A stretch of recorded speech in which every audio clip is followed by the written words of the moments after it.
आज मैं आपके सामने एक रियलिटी रखना चाहता हूं। जस्ट इमेजिन करिए कि आपने अपना बीटेक या बीसीए कंप्लीट कर लिया है और आपने अपने कॉलेज के दौरान आपकी जो सीजीपीए थी वो 9 थी और अब अभी आपके पास करंटली कोई भी जॉब नहीं है, ना ही आपने कॉलेज में कोई स्किल्स सीखी। आपने पूरा समय सिर्फ मस्ती में या फिर मूवी, वेब सीरीज, रील में ही वेस्ट कर दिया।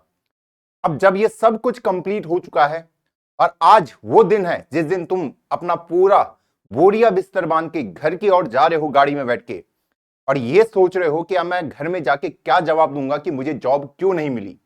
और वो जो रास्ता होगा तुम्हारी गाड़ी से लेके तुम्हारे घर तक का, वो तुम्हें बहुत ही ज्यादा मुश्किल लगने वाला है। अब जब तुम फाइनली घर पे पहुंचे, तुमने अपना सामान रखा और उसके बाद मम्मी पापा से चैटें होनी स्टार्ट हुई। वो तुम्हें पूछेंगे कि बेटा आगे का क्या सोचा है, तो तुम थोड़ा डिफेंसिव हो जाओगे। तुम बोलोगे मम्मी या फिर पापा, अभी जो कॉलेज है हमारा, जो हमारी आईटी इंडस्ट्री है, उसके अंदर अभी जॉब्स बची नहीं है और जितनी बची थी वो सब कुछ एआई खा चुका है।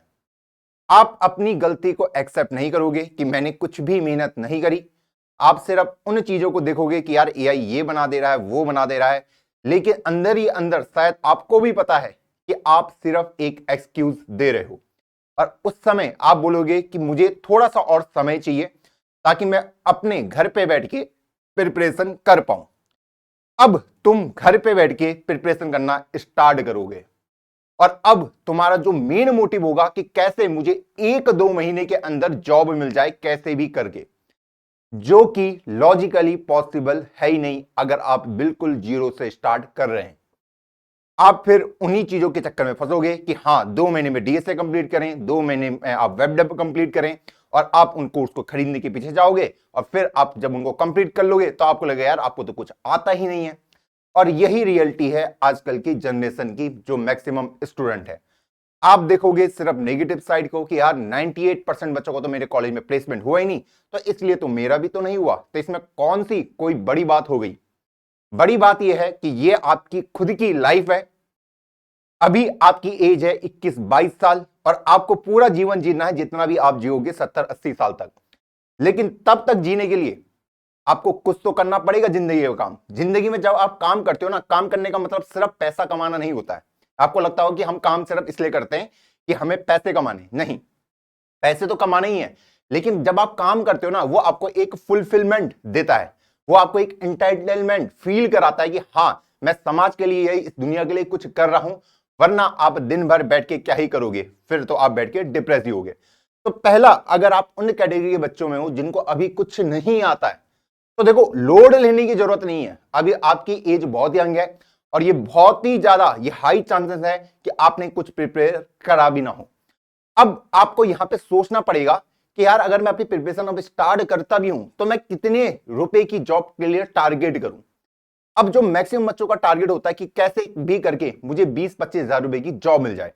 अब पहले मैं आपको उसका एक रियलिटी चेक दे देता हूं। अगर आपको रियलिटी चेक नहीं मिला तो आप बोलोगे भैया क्या ही फायदा इस वीडियो को देख के। चलो मैं आपको देता हूं। मान लीजिए आपकी प्लेसमेंट हो गई, कैसे भी करके आपने 5-6 महीने प्रिपेयर किया और आपको बेंगलोर में कहीं जॉब मिल गई। अब जब आप बेंगलोर जाओगे, आपकी सैलरी है 20 के और ये थैंक्स कहना उन्होंने दे दी। ये भी आसान होगा कि अगर हमने 4-5 महीने प्रिपेयर किया, आपको किसी ने 20 हजार की भी जॉब दे दी। आपको सुनने में ऑनलाइन लगता होगा कि सब आसान है, जब आप खुद पिच पे उतरते हो तब आपको रियलिटी का पता चलता है। अब आप सबसे पहला काम आपका क्या होगा, रहना और खाना, ठीक है, एकोमोडेशन प्लस फूड। तो आप इसके लिए कहां जाओगे, आप जाओगे पीजी में, जहां आपका मिनिमम 10,000 रुपए तो लगेगा ही लगेगा कैसे भी करके इसका। और ये जो पीजी रूम होगा, यहां पे 3 से 4 बच्चे एक रूम के अंदर रहते हैं, जैसे आप कॉलेज में रहा करते थे। और खाने का टेस्ट तो भाई भगवान भरोसे ही होगा। उसके बाद आपके क्या खर्चे होंगे, अरे कपड़े भी पहनोगे। हाँ, तो अगर मैं कपड़ों का खर्चा ले लूं तो 2,000 रुपए में यहां पे कपड़ों का खर्चा ले लेता हूं। ट्रांसपोर्टेशन, ऐसा तो होगा नहीं कि घर के ही बगल में आपका क्या होगा, ऑफिस होगा, क्योंकि वो तो पूरा वैसा एरिया होता है जहां पे सिर्फ ऑफिसेज होते हैं। तो कम से कम तुम 2 से 3 किलोमीटर दूर ही रहोगे, वहीं पे तुम्हें इतने कम पे मिलेगा। ओके, तो ट्रैवल का भी जो तुम्हारा खर्चा होगा, अगर मैं पर डे का 100 रुपए भी मानूं तो 3,000 का तुम्हारा ये खर्चा होने वाला है। उसके बाद हमारे जो अदर खर्चे आ जाते हैं कि कभी कभी बाहर खा लिया या फिर कभी फोन का रिचार्ज भी करोगे, या कोई वेब सीरीज देखोगे, या कभी कोई मूवी देख ली, ठीक, उसमें भी खर्चा आएगा ही आएगा। हाँ, तो उनको मैं मिसलेनियस में ऐड कर देता हूं। इसका मैं 2,000 रुपए मान लेता हूं मिसलेनियस जो हमारे खर्चे होने वाले हैं। 12, 15, 17, तुम्हारे पास तुम्हारा खर्चा ही 17,000, और ये बियर मिनिमम है जहां पे तुम अपनी जिंदगी में मजे नहीं कर रहे हो, सिर्फ जी रहे हो। इतना खर्चा तो आएगा ही आएगा। अब वो खर्चा मैंने ऐड किया ही नहीं अभी कि तुम बाहर जाके खाना खा रहे हो, या फिर ये कर रहे हो, मस्ती कर रहे हो, या कोई ट्रिप मान ली। अब तुम देखो, तुम्हारी सेविंग ही 3,000 रुपए हो रही है पर मंथ की, और ये सेविंग में ज्यादा बचेगी नहीं। अगर आप इसको 12 से भी मल्टीप्लाई कर दोगे तो आपके पास 36,000 का खर्चा तो आपका आएगा ही आएगा। अब आप बोलोगे भैया मैं जब किसी पीजी में रहूंगा और मेरे पास कोई ऐसी जॉब रहेगी तो वहां पे बैठ के मैं मेहनत कर लूंगा और वहां से मैं स्विच कर लूंगा, क्योंकि मैंने ऐसी तो बहुत कहानियां सुनी है कि 20,000 से कैसे मैंने 3 लाख की जॉब ले ली, ये करा। दोस्तों, आप एक्सेप्शन को जनरलाइज नहीं कर सकते। वो होते हैं बच्चे पर कम होते हैं। ये भी देखो, जाओ देखो, टीसीएस देखो, विप्रो देखो, वहां जाके कंपनी में देखो कि लोग उसी सैलरी में 30-40 हजार की सैलरी में 8-10 साल से काम कर रहे हैं। ये रियलिटी बता रहा हूं मैं तुम्हें आईटी इंडस्ट्री की। और हां, जब तुम अपनी इस दिनचर्या को स्टार्ट करोगे तो तुम्हारा ऑफिस होगा 9 से लेके 5 बजे तक, और वहां पर का मैं तुम्हें सिचुएशन बता देता हूं कैसा होने वाला जब भी तुम्हारे पास लो जॉब प्रोफाइल होती है। वहां पे तुम्हें उन 8 घंटों में पूरे तरीके से ट्रैक किया जाएगा कि क्या ये बंदा कंप्यूटर के सामने बैठा है या नहीं बैठा है। अब वो ट्रैक कैसे करेंगे कि क्या इसके माउस का मूवमेंट हो रहा है, कहीं इसका माउस का मूवमेंट पिछले 1, 2 या 3 मिनट से वो तो नहीं है स्टेबल। ऐसे ऐसे करके आपको ट्रैक करते हैं। इवन जो आपके मैनेजर होंगे वो आपके स्कूल के प्रिंसिपल की तरह बिहेव करेंगे कि आपको डांट दिया करेंगे कि तुमने क्यों नहीं किया, चिल्ला दिया करेंगे, और आप वहां पे कोई भी एक्शन नहीं ले पाओगे। ये मैं आपको रियलिटी बता रहा हूं। ऑनलाइन आप कितनी वीडियो देख लो कि जहां पे आपने देखा होगा रील में कि एक मैनेजर है वो अपने इंप्लॉइज को डांट रहा है गलत, जबकि रियल जॉब में ऐसा किसी के पास हक नहीं है किसी को डांटने का, लेकिन आप उसको फिर भी सहोगे और अपनी सेल्फ रिस्पेक्ट की धज्जियां उड़ाओगे। अब समझ लो, तुम्हारी 36,000 की साल की सेविंग है, इसमें क्या कर लोगे तुम? ना तो तुम कभी कोई नया फोन लेने की सोच पाओगे, या कोई नया लैपटॉप, या कोई नया गैजेट, या कुछ भी, या फिर अपने घर वालों को क्या भेजोगे इस 36,000 में। और वो छोड़िए, रक्षाबंधन में क्या अपनी बहनों को आप गिफ्ट दोगे, दिवाली को क्या आप सेलिब्रेट कर पाओगे, और घर कैसे जाओगे मुझे बताओ, अपने घर कैसे जाओगे आप इस 36,000 में? मेरा सवाल यह है। देख लो, टिकट का प्राइस देख लो। बैंगलोर से अगर मैं दिल्ली में मानूं तुम्हारा घर, तो 7,000 रुपए का टिकट तो रहता ही रहता है। ओके, आने जाने में ही तुम्हारे 14,000 खर्च हो जाएंगे। अगर साल में 2 ट्रिप भी मारी, 28,000 तो ऐसी चलेगी तुम्हारे, ऐसी गायब हो जाएंगे। सेविंग कितनी बची? 8,000 रुपए बची। ये तुम्हारी रियलिटी हो जाएगी। सेविंग के नाम में सिर्फ 8,000 रुपए, ये भी उड़ जाएंगे तुम्हारे। कैब का खर्चा हो गया, घर जाने का खर्चा हो गया, घर जाके कुछ सामान दोगे। ये पूरा तुम्हारे लिए आई ओपन करने का एक तरीका है मेरा, जहां पे मैं तुम्हें रियल वर्ल्ड की पूरी सिचुएशन बता रहा हूं कि क्या क्या तुम्हें चैलेंजेस होंगे। अब जब तुम 9 से 5 ऑफिस जाओगे ना, तो उसके लिए तुम्हें सुबह 7:30 बजे उठना पड़ेगा, क्योंकि लेट नहीं हो सकते। लेट होगी सैलरी कट जाएगी, अब पूरे दिन की कट जाएगी, ऐसा भी नहीं है। तो 7:30 बजे तुम उठे, 5 बजे तक ऑफिस रहोगे, 1 घंटा घर आने में लगेगा, 6 बज गए। अब तुम बताओ, तुम उस जॉब में रह के कैसे किसी दूसरी चीज के लिए प्रिपेयर कर पाओगे? बहुत ही मुश्किल हो जाता है खुद को मोटिवेट करना। और वहां पे उस पीजी में 3-4 बच्चे और होंगे, उनके बीच में बैठ के पढ़ना, उस टाइम को इन्वेस्ट करना, वो बहुत मुश्किल हो जाएगा। तो अक्सर आपने देखा होगा कि इंजीनियर उसके बाद क्या करते हैं। मैक्सिमम इंजीनियर आप देखोगे कि जॉब उन्होंने कॉलेज कंप्लीट कर लिया, या तो बैंकिंग फील्ड में चल जाते हैं, ठीक है, 1 साल की प्रिपरेशन कर ली, बैंक किसी को ज्वाइन कर लिया, 30-40 हजार रुपए की जॉब, या फिर वो एसएससी सीजीएल के लिए प्रिपेयर करते हैं। तुम देखते होगे कि भैया कितने घोटाले चल रहे हैं, कोई एग्जाम होता है नहीं होता है, किसी को कोई पता नहीं है। इसलिए तो आपको इतना देखते हैं कि भैया रेलवे की भर्ती आई है, ग्रुप डी की, उसमें पीएचडी वाला बंदा अपियर कर रहा है। क्यों कर रहा है? क्योंकि उसने कोई स्किल्स सीखने की कोशिश ही नहीं करी कॉलेज में, और जो उसकी गलतियां उसको उसने एक्सेप्ट करने की कोशिश ही नहीं करी। वो जिंदगी भर दूसरों को ब्लेम देता रहा कि ऐसा हो गया वैसा हो गया। और ये जो तुम्हारी जर्नी होगी ना, जब तुम प्रिपरेशन कर रहे होंगे इस जॉब के लिए, इस 20,000 रुपए जॉब के लिए, उस समय भी तुम्हारे लिए आसान नहीं होने वाला। तुम अपने घर से बाहर जाना ही बंद कर दोगे, ना तो कोई फैमिली फंक्शन अटेंड करोगे। तुम पढ़ाई कर रहे हो, मम्मी ने कहा था बेटा नमक लेके आ जा, पहले की बात होती तुम मना कर देते, अब तुम्हारे पास मना करने तक का ऑप्शन नहीं है। ये रियलिटी है भाई। इज्जत तभी मिलेगी जब तुम्हारे पास पैसा हो।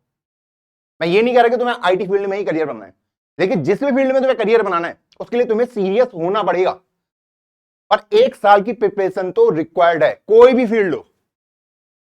अब अगर तुम सिर्फ इसका गुनगुना लेके या चुनचुना लेके बजाते रहो कि एआई सब जॉब खा जाएगा, एआई सब जॉब खा जाएगा, फिर तो एआई सब कुछ ही खा जाएगा, वो सिर्फ मेरे भाई आपके एक्सक्यूज है। और जितनी जल्दी आप उस बात को एक्सेप्ट कर लो उतना आपके लिए सही होगा। बताओ एआई से किसकी जॉब खतरे में नहीं है? या तो आप खेती कर लो, खेती का ही ऑप्शन बचा है, या मजदूरी कर लो, वही ऑप्शन तुम्हारे पास बचा है। सुबह जाओ शाम को वापस आओ, 400 रुपए दिहाड़ी मिलेगी, या तो वही ऑप्शन बचा है जहां पे फिजिकल वर्क ज्यादा होगा एज कंपेयर टू जहां पे मेंटल वर्क है। अगर तुम ऐसा ज्यूम कर रहे हो, ये वही लोग हैं जिन्होंने एआई को अच्छे से पढ़ा ही नहीं है, जिनको लगता है कि एआई सब खा जाएगा बिना उसके बारे में जाने। हमारा जो एजुकेशन सिस्टम है ना, उसकी सबसे बड़ी खासियत यह है कि उसने आपको रटना सिखा दिया, उसने आपकी लॉजिकल थिंकिंग खत्म कर दी, उसने आपको बोल दिया कि तुम्हें क्वेश्चन नहीं करना, जो तुम्हें बोला गया, जो तुम्हें परोसा गया उसको यकीन मान लो। फिर आप क्विक मनी के पीछे भागोगे। वो देखते हो ना स्टेक में, क्यों क्लिक करा बटन, हाँ अरे भैया 10 गुना पैसा हो गया, 20 गुना हो गया, या वो कलरिंग वाला कि ये कलर दबाओ तुम्हारे पैसे डबल हो जाएंगे।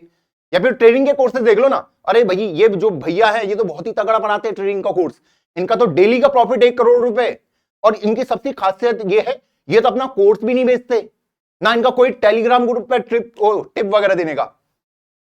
तो ये तो बिल्कुल जेन्युइन है। कोई जेन्युइन नहीं है भाई। जिसके पास पैसा है ना, वो पैसा कमा रहा है, उसको दूसरों को दिखाने की जरूरत नहीं है।